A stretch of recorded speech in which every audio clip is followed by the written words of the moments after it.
feeling like burdens on people around us, and that we lead meaningless lives. Leading intellectuals like Yuval Harari call half the human population useless eaters. The biggest question maybe in economics and politics of the coming decades will be what to do with all these useless people. They are basically meaningless, worthless.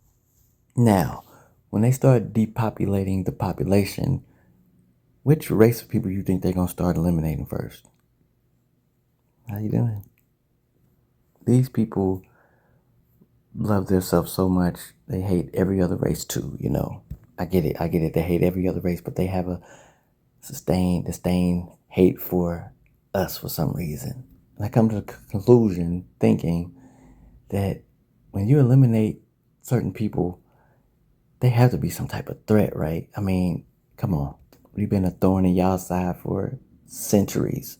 What do we do to y'all to make y'all dislike us so much? What really is it? Why don't y'all just come out and say that shit? What we do? And our politics have gotten more extreme as the problems politics tries to address become more extreme. A few technocrats are gaining increasing control over our minds as we relinquish more and more of our daily experience to algorithms. People aren't having kids or getting married, and people have fewer friends than in more than 200 years. Nobody can afford a house, people aren't going to college, people are just despairing at the state of modern culture. Nobody thinks the status quo is going well. But one man tried to warn us that all this would happen more than 30 years ago.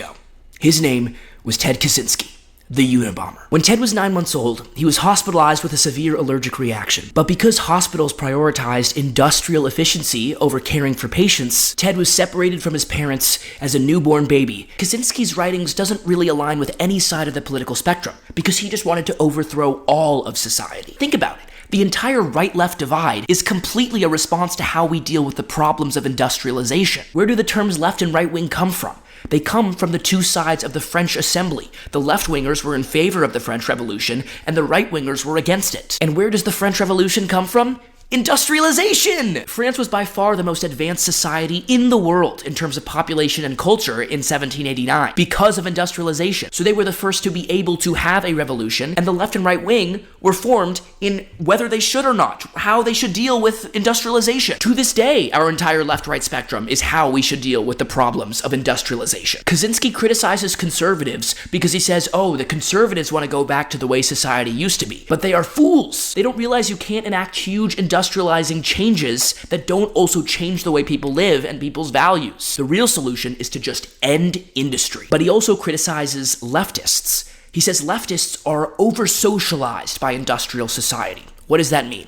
It means industrial society has so many particular unspoken rules. The way we're supposed to talk, the way we're not supposed to hate other people, the way we're supposed to not be violent, the way we need to restrain our sexual impulses. And the leftist has imbibed all these rules so particularly that they have a sense of guilt whenever they break them. And because we all break society's rules to some degree, we break traffic laws, we goof off at work, we hate someone, we say spiteful things. The over-socialized person generates a sense of shame and self-hatred for the ways they do not measure up. I sense this very strongly. For a long time, I had really bad OCD, so I was constantly analyzing what I was doing wrong. And Kaczynski's right that this can only happen in an industrial society that has rules for every single way we possibly interact with each other. But Kaczynski's more striking critique of leftists is because they have been so beat down by industrialization, they feel like losers. And they fight against competition in the free market because they don't have what it takes to succeed. Therefore, they identify with the people society has left behind. Minorities, women, people with disabilities. Because they're really fighting against a system that they feel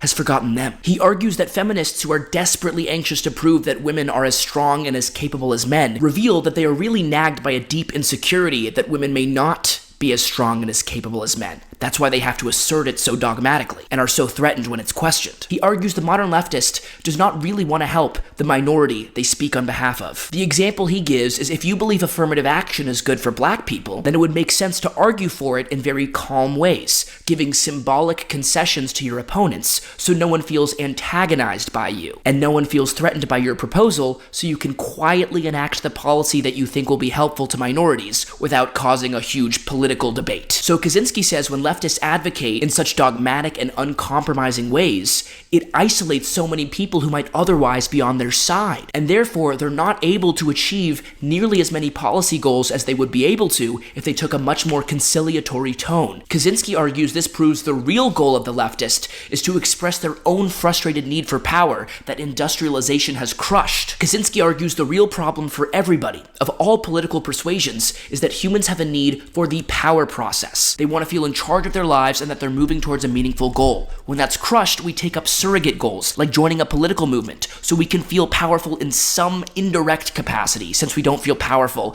about ourselves in our own lives. This is why it was increasingly the most isolated, lonely, and powerless young German citizens in the 1930s who joined the Nazi Party. They needed some way to feel like they mattered. If you asked some merchant in the year 12, or some hunter-gatherer in the year 2000 BC, well, they would probably have so much meaning in their lives if you tried to get them to join a political movement. If you first explained to them what a political movement was, maybe they'd join if they think it's a good cause, but they wouldn't feel the need to out of a need for meaning. Kaczynski asks the reader to consider the hypothetical case of a man who can get anything by wishing for it. At first, he'll have a lot of fun, but soon he'll become bored and demoralized. Eventually, clinically depressed. History demonstrates that leisured aristocracies become decadent.